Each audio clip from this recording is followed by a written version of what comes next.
हमने कल rational numbers और इरेशनल नंबर्स के ऊपर जो ऑपरेशंस होते हैं वो देखे थे। हमने देखा था कि इरेशनल नंबर्स में एडिशन करने से हम कह नहीं सकते कि आंसर इरेशनल आएगा या रैशनल आएगा।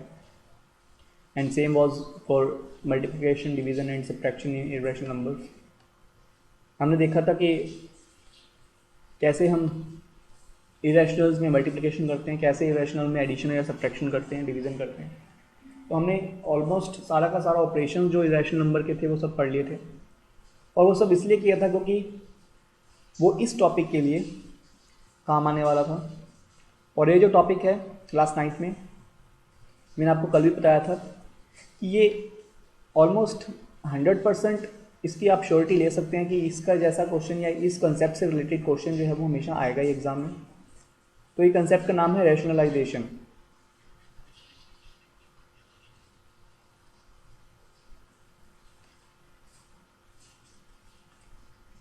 रैशनलाइजेशन मतलब रैशनल बनाना। अब हम किसी इरेशनल नंबर को रैशनल मतलब पूरी तरह से नहीं बना सकते, तो फिर सारे इरेशनल रैशनल बन जाएंगे। बट द थिंग इज कि we can change it to some other form. Irrational है, ठीक है, इरेशनल ही रहेगा, लेकिन उसको लिखने का तरीका बदल जाएगा। तो वो हम इसमें करेंगे। और ये कैसे करेंगे, ये टेक्निक जो है इस वीडियो में हम देखेंगे। तो अभी फ़िलहाल स्टार्ट करता हूँ मैं, जो आपकी बुक में एग्जांपल्स हैं या बुक में जो क्वेश्चन है वैसे क्वेश्चन से। तो एग्जांपल 1/√7।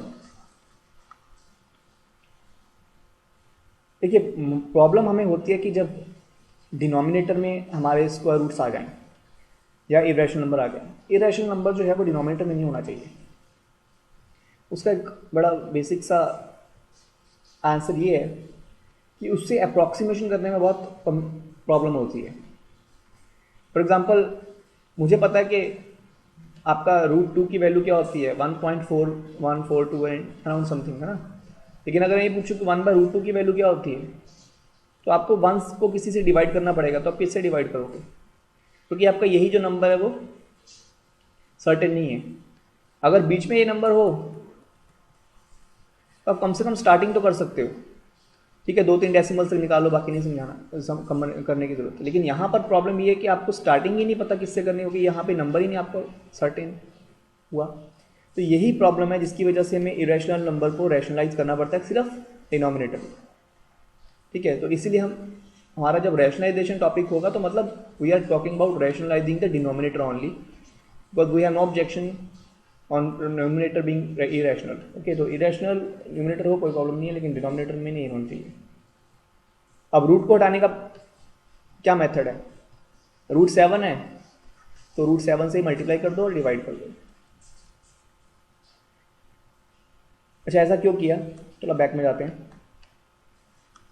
मुझे पता है कि √7 का अगर मैं स्क्वायर कर दूं तो वो क्या हो जाएगा, 7, है ना।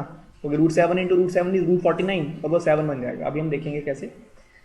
तो नीचे का √7 हो तो बात बन जाएगी, लेकिन मेरी मर्जी नहीं चलती। अगर नीचे √7 है तो ऊपर भी लगाना ही पड़ेगा, ठीक है। इसको कटिंग नहीं करना, क्योंकि अगर कटिंग कर देंगे तो फिर लगाया क्या होता है उसका पर्पज ही खत्म हो जाएगा। तो 1 into √7 is √7, and √7 into √7 is √49. √49 as we know is 7. So हमारा डिनोमिनेटर जो है वो रैशनल बन गया। अब √7/7 आप इजीली स्टार्ट कर सकते हो, कम से कम आपको कुछ तो पता होगा कि हाँ 2 पॉइंट समथिंग आपका √7 होता है, तो आप 7 से 2 को डिवाइड करना स्टार्ट कर सकते हैं। Approximation can be done. That is why we always rationalise the denominator. तो ये आपको तब करना है जब आपके पास डिनोमिनेटर में सिर्फ एक टर्म है, जैसे यहाँ पे सिर्फ √7 था।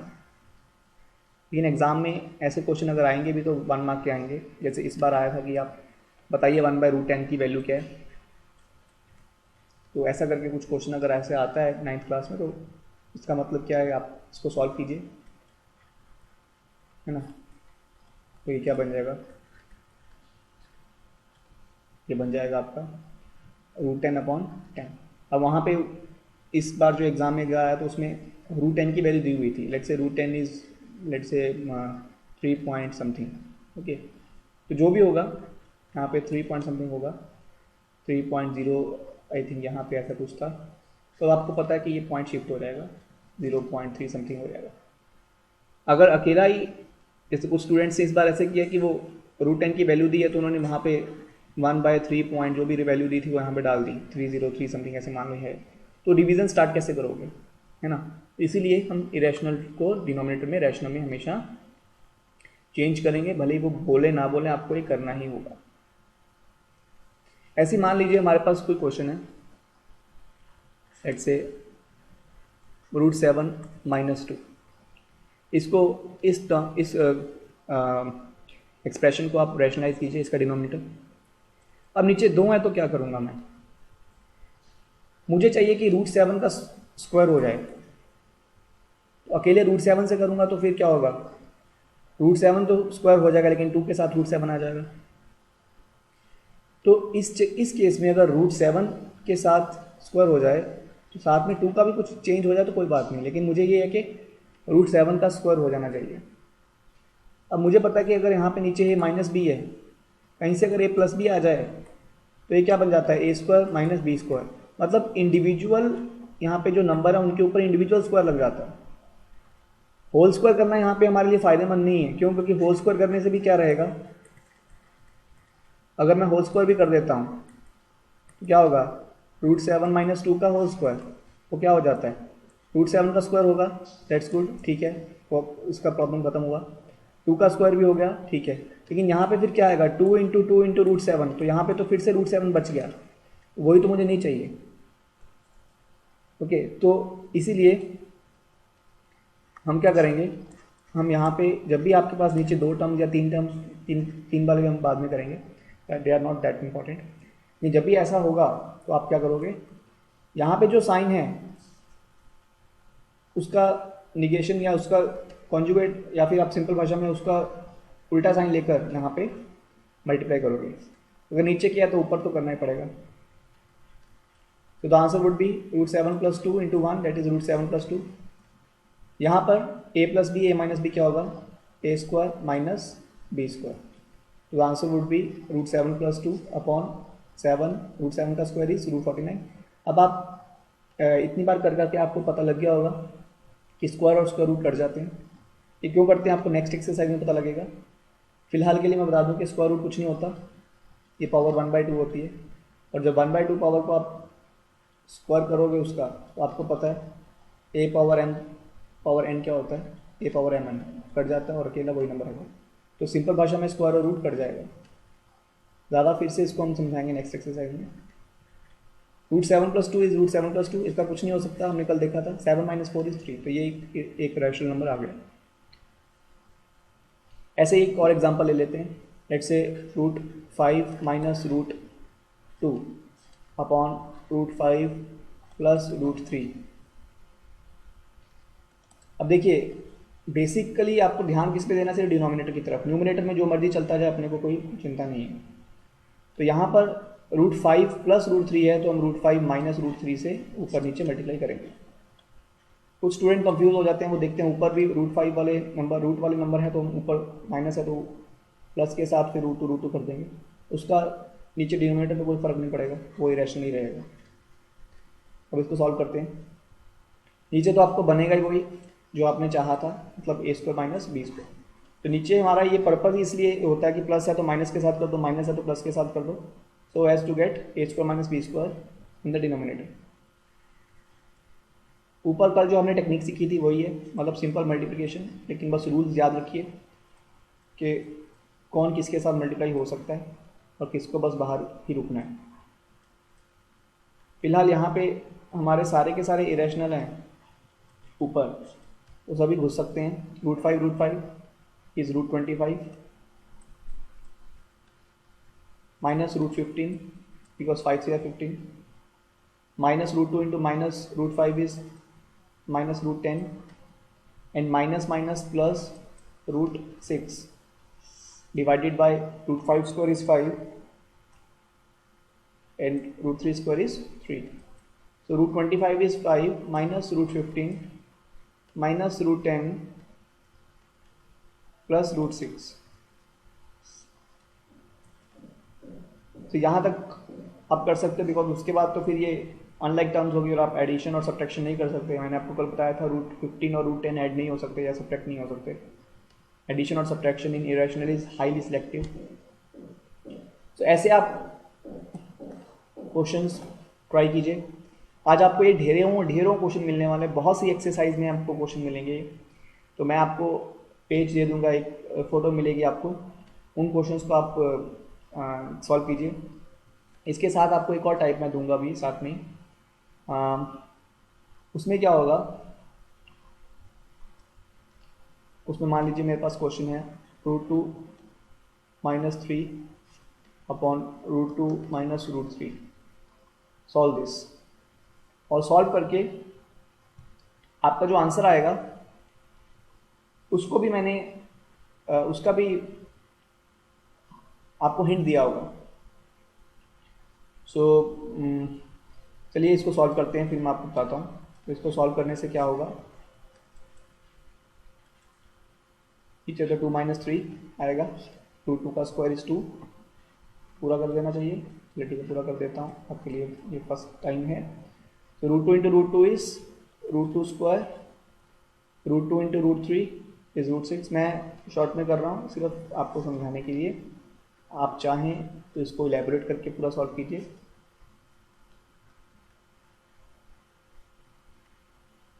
तो आपका ये आंसर आ रहा है 2 + √6 - 3 √2 - 3 √3 अपॉन 2 - 3, दैट इज -1।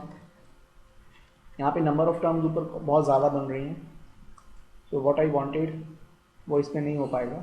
चलिए कोई बात नहीं, इस क्वेश्चन को हमने एज प्रैक्टिस ही देख लिया, दैट्स ऑल्सो वेरी गुड।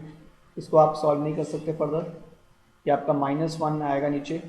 ये माइनस नॉर्मली हम नीचे रखते नहीं हैं डिनोमिनेटर में, माइनस को ऊपर ले जाते हैं। लेकिन याद रखिए, शराब तंबाकू और माइनस से हमेशा सावधान रहिए, ये माइनस बहुत गलतियाँ करवाएगा आपकी। इसीलिए जब ये माइनस ऊपर जाएगा तो ब्रैकेट्स को डालना मत भूलिए, क्योंकि जब ये ब्रैकेट्स खुलेंगे तो सारे के सारे साइन, भले ही वो निर्दोष हों, तब भी वो चेंज होंगे। तो that will be your answer. ठीक है, अभी वो क्वेश्चन करते हैं जो जिसके जैसे क्वेश्चन आपको और मिलेंगे। तो question will be like √5 + √3, √5 - √3 is equal to a + b √15। आपको ये फाइंड a एंड b, आपको ये a और b निकालना है। अब ये a b देख के डरिए मत, कुछ नहीं है, बिल्कुल वैसे कीजिए, भूल जाइए कि ये RHS में कुछ है भी। तो आप अपना जो कर्म है वो करते जाइए, फल की इच्छा मत कीजिए, फल अपने आप मिलेगा आपको। यहाँ पे √5 + √3 से मल्टीप्लाई होगा, रीज़न आपको पता है कि यहाँ माइनस था तो प्लस। ऊपर वाले को मत देखिए, वो कंफ्यूज कर सकता है आपको। जब भी आप ये नंबर लगाना हो तो सिर्फ नीचे वाले को देखिए। ओके, तो यहाँ पे ऊपर क्या आ रहा है, √5 + √3 दोनों सेम है, तो आप √5 + √3 का स्क्वायर भी लिख सकते हैं, या फिर √5 + √3 दो बार लिख के और सिंपली जैसे ब्रैकेट सॉल्व करते हैं वैसे भी कर सकते हैं। मैं ब्रैकेट कैसे सॉल्व करते हैं वो तो ऑलरेडी कई बार दिखा चुका हूँ, इस बार मैं स्क्वायरिंग दिखा रहा हूँ, जो कि आपको आपने क्लास 8 में की भी है और आपको बार बार करनी भी है। इस बार भी आएगा a + b का a - b का होल स्क्वायर का फॉर्मूला। तो यहाँ पे a + b का होल स्क्वायर लगेगा, that is a² + 2ab + b², या फिर a² + b² + 2ab। ये आपकी मर्जी, आप जैसे मर्जी लगाइए, भले 2ab वाली टर्म बीच में रखिए या बाद में रखिए, इससे आंसर पे फर्क कोई नहीं पड़ेगा, बिकॉज एडिशन इज कॉम्यूटेटिव। √5 का स्क्वायर 5 आएगा और √3 का स्क्वायर 3। आगे चलते हैं, √5² दैट इज 5 + √3² इज 3, √5 × √3 इज √15। 2 कुछ नहीं कर सकता क्योंकि वो उसकी कुंडली नहीं मिल रही। 5 - 2 इज 2। अब ये हो गया 5 + 3 8, 8 + 2 10, नहीं ये नहीं होगा, क्यों, क्योंकि 2 √15 इज लाइक 2x, मैंने आपको कल बताया था, ये ऐड नहीं होने वाले। मोस्ट कॉमन मिस्टेक इज 2 दिखा और काट दिया, या 2 4 8 कर दिया, ऐसा नहीं है। ये 2 पे दोनों का हक है, ऊपर 2 टर्म्स है और दोनों का हक है 2 के ऊपर, तो या तो आप दोनों को दे दीजिए 8 के नीचे अलग से 2 लगाइए और इसके नीचे अलग से 2 लगाइए, या फिर इन दोनों की आपस में सुलह करवा दीजिए, इनमें से कुछ कॉमन निकाल लीजिए। जब 4 कॉमन आ रहा है 2, 2 4 ज़ार 8 प्लस ये 2 बाहर गया तो √15 अकेला रह गया अपॉन 2। अब ये 2 काट सकते हैं क्योंकि अब ऊपर भी एक टर्म थी और नीचे भी एक टर्म थी, तो इसका ध्यान रखिए, छोटी छोटी बातें। अब आप देख सकते हैं कि इसके साथ कंपेयर करने पे जो टर्म जिसके साथ √15 नहीं है वो आपकी ए है, तो √15 किसके साथ नहीं है, 4 के साथ, तो ए क्या आ गया 4। और जो √15 के साथ लगा है वो बी है, तो यहाँ पे √15 के साथ कुछ भी नहीं लगा हुआ है, और हमें पता जहाँ कुछ नहीं होता, जिसका कोई नहीं उसका गॉड, एंड बॉडी इज़ 1, तो मतलब यहाँ पे क्या है 1, तो बी की वैल्यू क्या आ गई 1। तो ऐसे क्वेश्चन भी आपको आज मिलेंगे असाइनमेंट में, आप ट्राई कीजिए। और ए बी की वैल्यू, ऐसे ज़्यादा क्वेश्चन आपको ऐसे मिलेंगे इसमें ए बी की वैल्यू आपसे पूछी गई होगी, तो आप इसको सॉल्व करके आंसर बताइएगा। तो आज के लिए इतना ही, और ये बहुत इंपॉर्टेंट टॉपिक है, इसको याद रखिएगा, इसको अच्छी तरह से कीजिए। इसके बाद आपका लास्ट टॉपिक रह जाएगा जिससे हमारा ये चैप्टर एंड हो जाएगा। इसके साथ कल ही हम कंस्ट्रक्शन वाला टॉपिक भी लेंगे और वो जो रूट्स हमारे रह गए थे वो भी हम कर देंगे। तो आज के लिए इतना ही।